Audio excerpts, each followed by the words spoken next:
Hello class 12, welcome back to my channel. ये textile design का आपका यूनिट 1 मैंने ओपन किया हुआ है। आज इसी को समझेंगे हम। ये पार्ट 1 है इस यूनिट की। यहाँ पे हम आपका 1.1, 1.2 और 1.3 ये 3 टॉपिक समझेंगे। ठीक है, ये पार्ट 1 होने वाला है। इसके आगे पार्ट 2 भी आएगा, तो आपको बहुत अच्छे से समझ में आने वाला है ये यूनिट। ठीक है, काफ़ी ईजी है, इतना कुछ इसमें ज़्यादा भारी भरकम नहीं है कि आपको टेंशन हो। ठीक है, स्टार्ट करते हैं। सबसे पहले हम देख लेते हैं अपना 1.1 जो टॉपिक है, textile chemical processing for the fibre preparatory operations. ठीक है, तो बहुत ही इजी।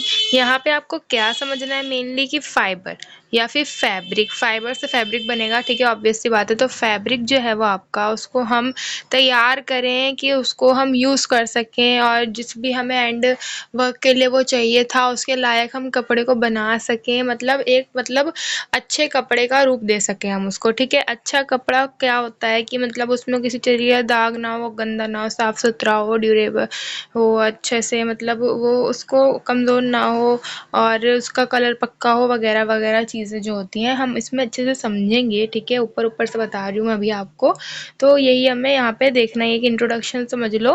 ठीक है, इसके बाद मैंने आपको बताया 1.2 देखेंगे हम, जिसमें हम देखेंगे impurities in natural and synthetic fibres. बहुत ही ईजी चीज़ है इसके अंदर भी।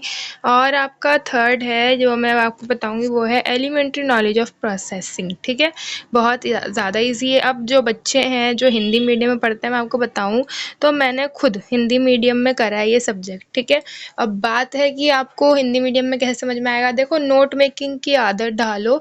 मैं बोल रही हूँ, आप लिखो उसको। ठीक है, और हिंदी में ही बोलूँगी, हिंदी में ही समझाऊंगी। लाइन्स बस इंग्लिश में रीड करूँगी मैं, बाकी सारी एक्स्ट्रा चीज़ें और सारी चीज़ें मैं आपको हिंदी में ही बता रही हूँ। तो टेंशन लेने की बात नहीं है, आपको बस समझना है। ठीक है, सबसे पहली चीज़ आप देखो, आपको यहाँ पे textile chemical processing for the fibres और प्रिपरेटिव ऑपरेशन समझने हैं आपको। ठीक है, तो यहाँ पे देखो लिखा हुआ क्या है कि newly constructed fabric as it comes from the mill is called grey good. ठीक है, यहाँ पे कहना ये चाहता है कि आपका जो न्यूली कंस्ट्रक्टेड एक फैब्रिक होता है, वो जब आपका मिल से आता है, बनता है, मतलब बस बनाया गया उसको, तो उसको हम ग्रे गुड कहते हैं। ठीक है, तो इसका मतलब ये तो नहीं है कि वो ग्रे कलर का होगा, नहीं। इसका मतलब ये है कि वो अनफिनिश्ड फैब्रिक है। ठीक है, इसका मतलब क्या है कि अभी वो सही से अच्छे फैब्रिक के रूप में नहीं है, अभी वो अनफिनिश्ड है, तो उसको हम क्या कहते हैं, ग्रे गुड। ठीक है, यानी कि ग्रे कपड़ा, हिंदी में भी उसको ग्रे ही कहते हैं। ठीक है, the goods must pass through various finishing processes, यानी कि उस ग्रे गुड को हमें एक ऐसे फिनिशिंग प्रोसेस से निकालना है कि हम उसको, उसका एंड यूज़ हम कर सकें।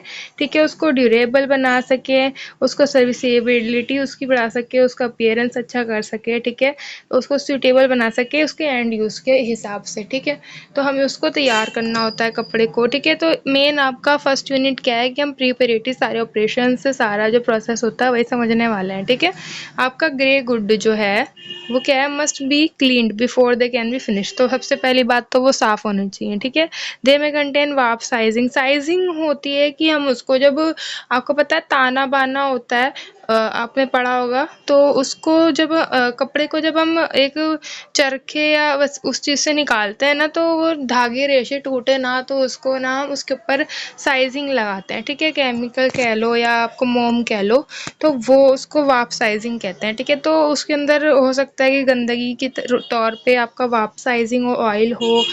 ऑयल कैसे हो सकता है, जैसे कि कोई नेचुरल फाइबर होता है। ठीक है, उसमें हो सकता है, और जैसे किसी एनिमल का, जैसे कि हमने वूल ले रखा है, वूल में आपका जिस एनिमल का वूल है वो शीप का समझो, या तो उसमें ना पसीना वगैरह, गंदगी, ये सब हो सकते हैं। ठीक है, डर्ट और सॉइल, मिट्टी, कुछ भी लगा हुआ हो सकता है, तो कंप्लीट रिमूवल इज़ नेसेसरी, वरना क्या होगा कि आपका डाई नहीं चढ़ेगा कपड़े के ऊपर। ठीक है, वो वाटर में आपका कपड़ा घुलनशील नहीं होगा। ठीक है, तो वो उसको पहले साफ़ करना ज़रूरी है। The method of cleaning depends upon the fibre in the fabric. तो मतलब उस फैब्रिक के अंदर कौन सा फाइबर यूज़ किया गया है, ठीक है, किस चीज़ से बना है वो कपड़ा, तो उस पर डिपेंड करता है उसका क्लीनिंग मेथड। ठीक है, जैसे कि कॉटन में भी मर्सराइज्ड, तो अगर कॉटन के कपड़े को आपको क्लीन करना है तो क्या मेथड होगा, मर्सराइजिंग। ठीक है, वूल को करना है तो उसको स्कॉट, और सिल्क इज डिगम्ड। ठीक है, ये सारे प्रोसेस का ही नाम है।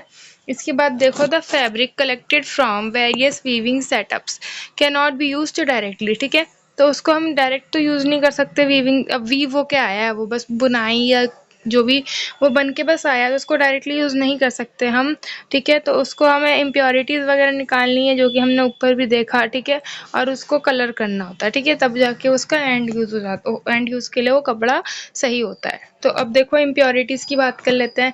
तो एक होते हैं आपके नेचुरल और एक होते हैं आपके सिंथेटिक फाइबर्स, ठीक है। तो इनके अंदर कौन कौन सी इम्प्योरिटीज़ हो सकती है, नेचुरल होंगी या एडिड होंगे। नेचुरल जो पहले से हैं, और एडिड कौन सी होती हैं, जो हम टूटे ना आपका रेशा वगैरह के लिए लगाते हैं, या किसी रीज़न की जैसे हम उसमें ऐड करते हैं, ठीक है। तो देखो natural impurities are generally present in the natural fibres in the form of oil, wax, natural colour, vegetable matters जैसे कि लीव्स, ठीक है, पत्ते, सीड पार्टिकल्स, इस टाइप का, ठीक है। डस्ट पार्टिकल भी हो सकता है। In case of wool, sweat जो है, किसका स्वेट होगा, आपका शीप का या जिस एनिमल का वूल है वो, तो wool sweat is also consider करेंगे हम इसको इम्प्योरिटी के तौर पर, which are deposited on the sheep's या फिर गोट के हेयर में लगा हुआ हो सकता है वो स्वेट, ठीक है। आगे देखो एडिड इम्प्योरिटीज़ क्या होती है, मैंने आपको बताया these type of impurities are manually added to the yarn और फाइबर, यानी कि हम उसको मैनुअली यानी किसी रीज़न की वजह से हम उसमें ऐड करेंगे आपके फाइबर में या फिर यार्न में, ठीक है, मैन्युफैक्चरिंग के दौरान, ठीक है। तो जिससे क्या होगा, उसकी एफिशिएंसी बढ़े, increase the efficiency of the weaving process such as sizing material, जिसके अंदर स्टार्च आता है, पॉलीविनाइल अल्कोहल आता है, और जो कि रेशो पे अप्लाई किया जाता है जिससे उसका टूटना कम हो सके, ठीक है। Reduce the breakage of yarn during the weaving operation and increase the weaving efficiency, ठीक है। Spin finishes are another example of added impurities. These types of impurities are generally added to synthetic yarns which contain antistatic agents and lubricants, ठीक है, which reduce the static charge buildup and friction during the weaving operation, ठीक है। तो आप ये chemical जो मैंने ऊपर आपको बताया वो लगाओगे तो उससे क्या होगा, स्टैटिक चार्ज जो बनता है यार्न्स के ऊपर वो कम हो सके, ठीक है, और फ्रिक्शन कम हो सके, फ्रिक्शन आपने पढ़ा है ना। और these impurities make fabric hydrophobic, ठीक है। अब ये इम्प्योरिटीज हम ऐड तो कर देते हैं पर वो कपड़े को क्या बना देता है, हाइड्रोफोबिक यानी कि वो अब कपड़े में घुलनशील नहीं है, उसमें डाई भी नहीं चढ़ेगा, ठीक है। तो इसको हटाना क्या है, ज़रूरी, ठीक है। द मेन ऑब्जेक्टिव्स क्या हो सकते हैं आपका प्री ट्रीटमेंट करने के, तो वो हो सकते हैं to remove all the impurities, ठीक है, नेचुरल भी और एडिड दोनों को, ठीक है। ड्यूरिंग प्रोडक्शन दैट में इंटरफेयर, तो जब उस कपड़े को आप तैयार करोगे ना, तो ये आपकी इम्प्योरिटीज़ क्या है, वो कपड़े को ठीक से तैयार नहीं करने देंगे, तो इनको हटाना एक आपका मोटिव है, ठीक है। इसके अलावा improve the ability of the fibre to absorb water, तो वाटर को उसके जो पानी को सोखने की क्षमता को बढ़ाने के लिए, डाई को सोखने की क्षमता बढ़ाने के लिए और अदर केमिकल्स को, ठीक है। इम्पार्ट प्रॉपर ब्राइटनेस डालने के लिए, उसको अच्छा चमकीला बनाने के लिए, ठीक है, अकॉर्डिंग टू अपने हिसाब से जो भी जितनी ज़रूरत हमें, और ब्रिलियंट पेस्टल शेड्स वगैरह जो हमें देने होते हैं, ठीक है। अब आपका आता है 1.3 एलिमेंट्री नॉलेज ऑफ प्रोसेसिंग। अब हम समझेंगे कि प्रोसेसिंग की नॉलेज के बारे, थोड़ा नॉलेज लेंगे हम प्रोसेसिंग के बारे में।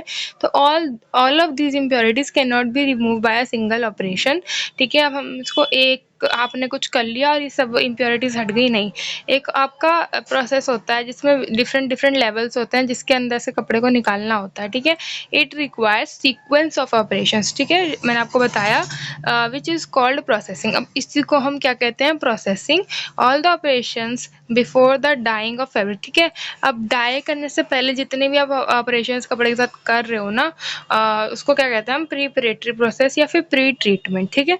This pre treatment include sizing, desizing, scouring, souring, bleaching, mercerising, ठीक है। All of these operations have the specific objective, सबका एक स्पेसिफिक ऑब्जेक्टिव है, आप इनको किसी स्पेसिफिक ऑब्जेक्टिव के लिए आप इसको निकालो, मतलब कपड़े को इन ऑपरेशंस के थ्रू निकालोगे, ठीक है। All of these operations have specific objectives and it is not necessary to use all the operations, ठीक है। ज़रूरी नहीं आप सारे, अब जो भी कपड़े को नीड है उसी वही ऑपरेशन आप उसके ऊपर करोगे ताकि वो सही हो सके।